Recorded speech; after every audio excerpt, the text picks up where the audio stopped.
Axle legal একাডেমির YouTube চ্যানেলে ল স্টুডেন্টদের জন্য আগামীকাল একটি ইম্পর্ট্যান্ট ভিডিও আসতে চলেছে। ল পড়ে ভবিষ্যৎ কী, ল পড়ে আদেও কি প্রতিষ্ঠিত হওয়া যাবে, নাকি শুধুমাত্র কোর্টে প্র্যাকটিসই করা যেতে পারে? প্র্যাকটিস ছাড়া কি অন্য কোনো ওয়ে রয়েছে ল নিয়ে পড়াশোনা করার পরে? সেই ব্যাপারে careers opportunities in law field, এই ব্যাপারে আগামীকাল ভিডিও আপলোড হতে চলেছে। আমরা কোন কোন বিষয় নিয়ে সেখানে ডিসকাস করব।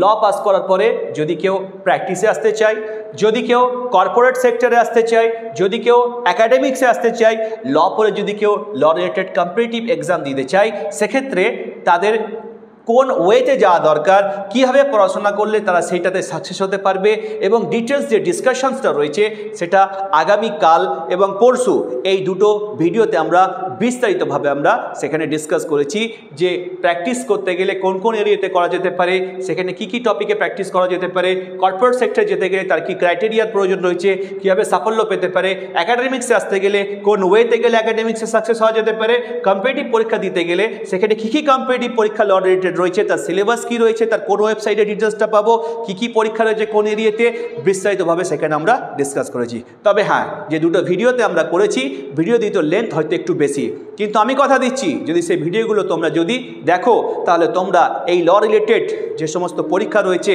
বা লিগ্যাল ফিল্ডে যে সমস্ত অপরচুনিটিসগুলো রয়েছে সেগুলোর ব্যাপারে তোমরা ডিটেলসে সব কিছু জানতে পারবে। এরপরে কিন্তু তোমাদের নিজের কেরিয়ার এস্টাবলিশমেন্টের ক্ষেত্রে তোমাদের অনেকটা হেল্প হবে। তাহলে কিন্তু প্রত্যেকে ওই দুটো ভিডিও কিন্তু দেখতে ভুলবে না। আগামীকাল কিন্তু আমাদের ফার্স্ট পার্টটা পাবলিশ হতে চলেছে। Thank you so much.